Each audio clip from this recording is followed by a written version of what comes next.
भारत में वर्षा ऋतु एक बेहद ही महत्वपूर्ण ऋतु है। वर्षा ऋतु आषाढ़, श्रावण तथा भादो मास में मुख्य रूप से होती है। जून माह से शुरू होने वाली वर्षा ऋतु हमें अप्रैल और मई के भीषण गर्मी से राहत दिलाती है। यह मौसम भारतीय किसानों के लिए बेहद ही हितकारी और महत्वपूर्ण है। हवाएं हमेशा उच्च वायु दाब से कम वायु दाब वाले इलाके की ओर चलती हैं। गर्मी के दिनों में भारत के उत्तरी मैदान और प्रायद्वीप पठार भीषण गर्मी से तपते रहते हैं और यहाँ निम्न वायु दाब का क्षेत्र बन जाता है। इसके उलट दक्षिण में हिंद महासागर ठंडा रहता है। इसी भीषण गर्मी के कारण ही महासागर से नमी लेकर हवाएं भारत के दक्षिणी तट से देश में प्रवेश करती हैं। 1 जून के करीब केरल तट और अंडमान निकोबार द्वीप समूह में मानसून सक्रिय हो जाता है। हमारे देश में वर्षा ऋतु अमूमन 3 या 4 महीने माने गए हैं। दक्षिण में ज्यादा दिनों तक पानी बरसता है, यानी वह वर्षा ऋतु ज्यादा लंबी होती है, जबकि जैसे जैसे हम दक्षिण से उत्तर की ओर जाते हैं तो वर्षा के दिन कम होते जाते हैं।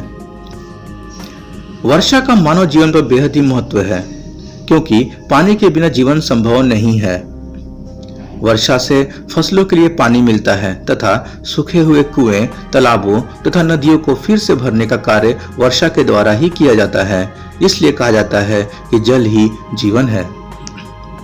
इस मौसम में छोटे छोटे जीव जंतु जो गर्मी के मारे जमीन के नीचे छिप जाते हैं, बाहर निकल जाते हैं। मेढक के टर टर की आवाज सुनाई देने लगती है। आकाश में प्रायः बादल छाए रहते हैं। वर्षा ऋतु का आनंद लेने के लिए लोग पिकनिक मनाते हैं। वर्षा ऋतु में ही रक्षाबंधन, तीज आदि त्योहार आते हैं। इस ऋतु में अनेक बीमारियां भी फैल जाती हैं।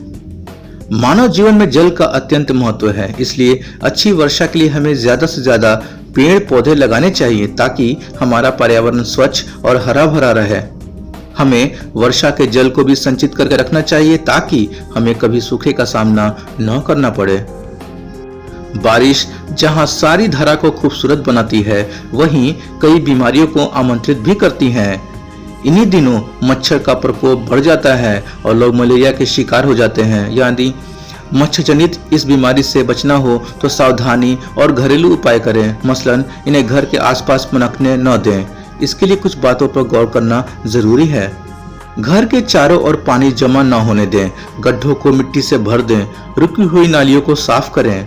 अगर पानी जमा होने से रोकना संभव नहीं है तो उसमें पेट्रोल या केरोसिन ऑयल डालें।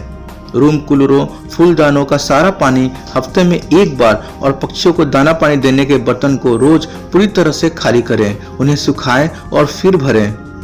घर में टूटे फूटे डिब्बे, टायर, बर्तन, बोतलें आदि न रखें। अगर रखें तो उल्टा करके रखें। डेंगू के मच्छर साफ पानी में पनपते हैं, इसलिए पानी की टंकी को अच्छी तरह बंद करके रखें।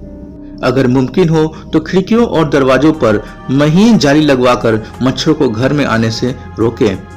मच्छरों को भगाने और मारने के लिए मच्छर नाशक क्रीम, स्प्रे, मैट्स, कॉइल्स आदि का प्रयोग करें। गूगल के धुएं से मच्छर भगाना अच्छा देसी उपाय है। इसलिए हम सभी को सावधानियां बरतते हुए इस बारिश का आनंद लेना चाहिए। धन्यवाद।